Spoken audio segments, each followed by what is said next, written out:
Hey guys, and welcome back to another video.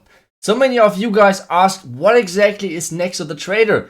Well guys, today we have the next, sneak peek. It's not really a sneak peek, I guess. It's more like a teaser, but either way, we have today now the building of the super troops, which means, what does this mean actually? And I will talk about everything in today's video, which I can talk about, which means I will explain the super troops, I will explain how exactly you guys can use them, and if you want to know how exactly you can use them in your own armies, well, make sure to follow this channel and I will talk about it exactly and how you can do so. But for now, what I try, or we should do is, since I cannot show any gameplay sadly today, we should watch a couple of legend takes, right? Because yesterday we did pretty good, on offense, only one fail. And I guess I will show you guys a couple of the 3-star attacks, and we did overall pretty good as well. But mainly 5.7k attacks on the guys.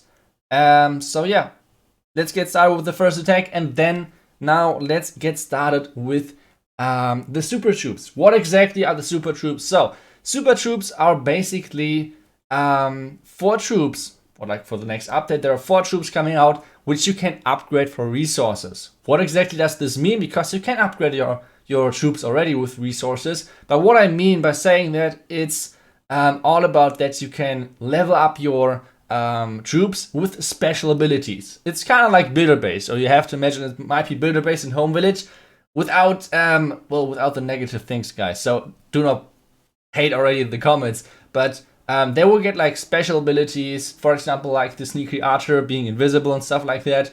But which exact 4 troops are coming out, we don't know yet. So let's talk about the troops in general. Like what exactly can they do, how they work, and how exactly can you guys get the hands on them.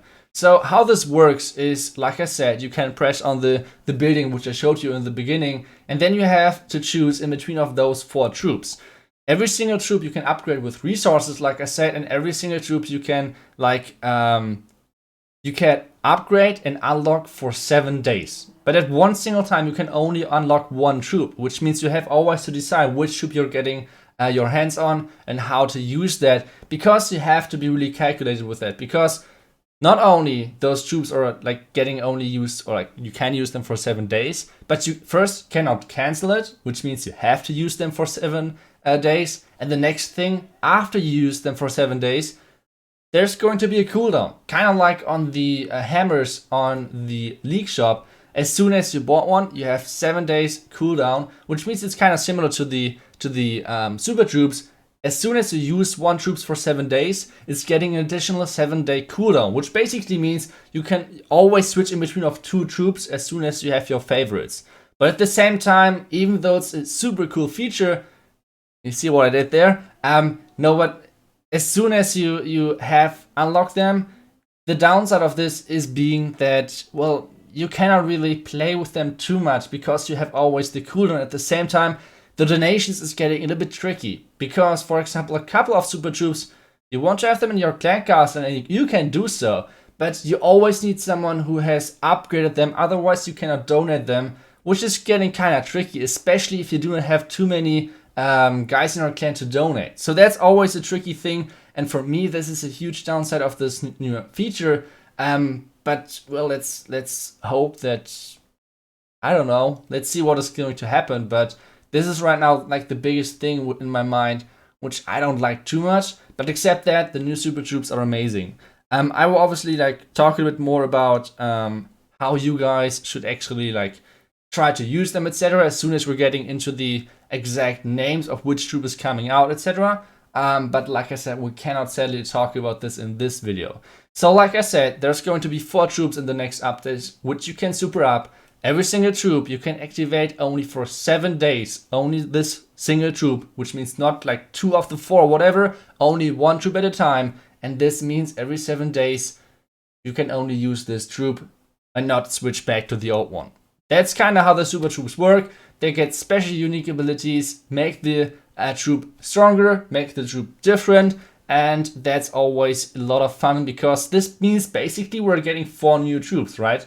This is how it works, and this is super cool because Supercell found a way on how first add new troops to the game, and keep the game interesting. So this is going to be nice to see how this actually will develop. So yeah, let me guys know what you guys think about the Super Troop feature. And once again, as soon as I missed anything, as soon as you have any questions, I will try to answer a couple of those in the comments. And well, that's basically it for the Super Troops. We do not have more information, which means if you came only for the Super Troops, that's the end of the video for this. But if you guys want to watch a couple of more nice attacks, which I did in Legend League, stick around because we will talk about them and I will try to explain a bit more in depth why exactly I did what I did.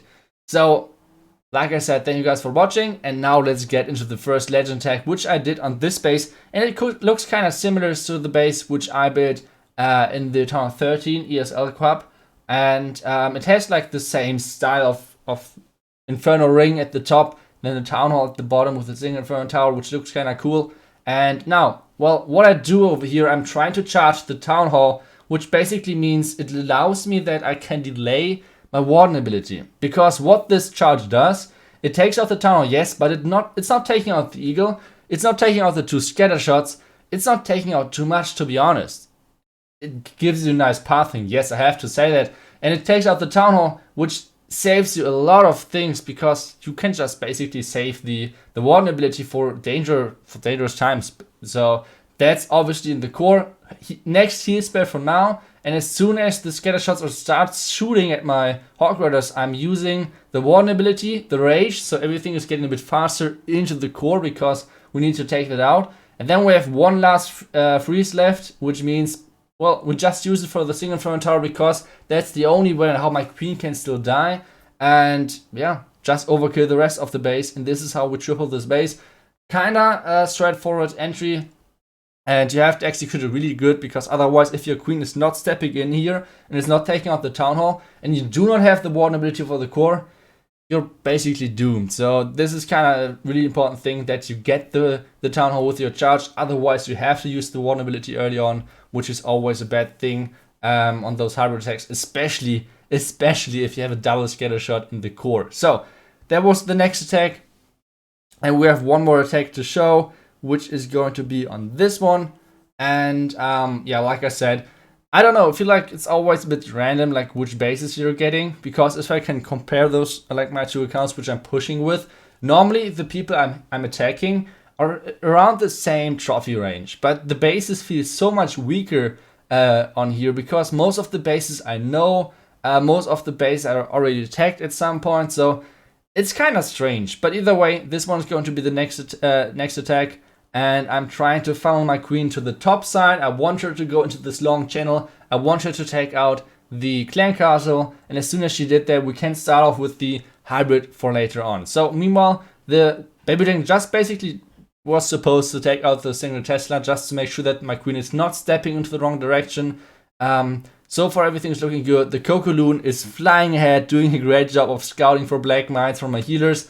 And now everything looks pretty good. My Wizard is taking away the workshop, which is obviously great for our attack. And now we have to rage because of the enemy Royal Champion engaging. And now pretty soon the clan castle should come out. Here we go.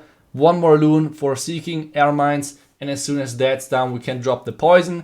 And now we're done. Like nothing, we do not have to watch for the Queen charge anymore. Now let's get started with the king, with the troops. And now another reason why I put so much, like all of the troops basically in this side, is because I wanted them not to go for the core. In the core, it was supposed to be my blimp, and that's it. The Royal Champ is following as well, but that's not too bad. But the main thing is that my hybrid, like my miners and everything, is staying at the bottom. And, well, Queen at the top. That's how it works. Now the Yeti Mites are doing a nice job of dealing even more damage. Meanwhile, our troops are getting into the core. My Warden is not following perfectly. This is why I'm using the heal spell first and then the Warden ability later on. Meanwhile, we have the Queen ability at the top. We have one more Rage, and now just the Warden ability for the backhand. And that's it. That's how we tripled another base. And, well, this is another triple. So what we should do as well, we should take a look at the leaderboards actually as well, because you guys saw yesterday my video, or like not yesterday but the day before, that we still try to push as high as possible. But I have to say right now it's a bit demotivating, because I get a lot of triples on defense, and at the same time, offense is getting, at least it feels like harder and harder with hybrid. Like at the top, you do not see a single hybrid attacker. At least I didn't saw anyone with checking on my own. But yeah, at least in Germany, it's that normally Aquaria is at number 1. I'm at number 2 with like 100 trophies difference. And then there are 200 trophies in between of me and Boom and the number 9 guy. So yeah, that's normally how the ranking looks like in Germany. If it's like at the beginning of the day, you can see over here I didn't do my attacks yet today. And yeah, I just heads off to the other guys. Aquaria is using E-Drax. I think most of the top guys are using E-Drax as well. But it's just crazy. It's super, super crazy right now to try to build a good base and defending base.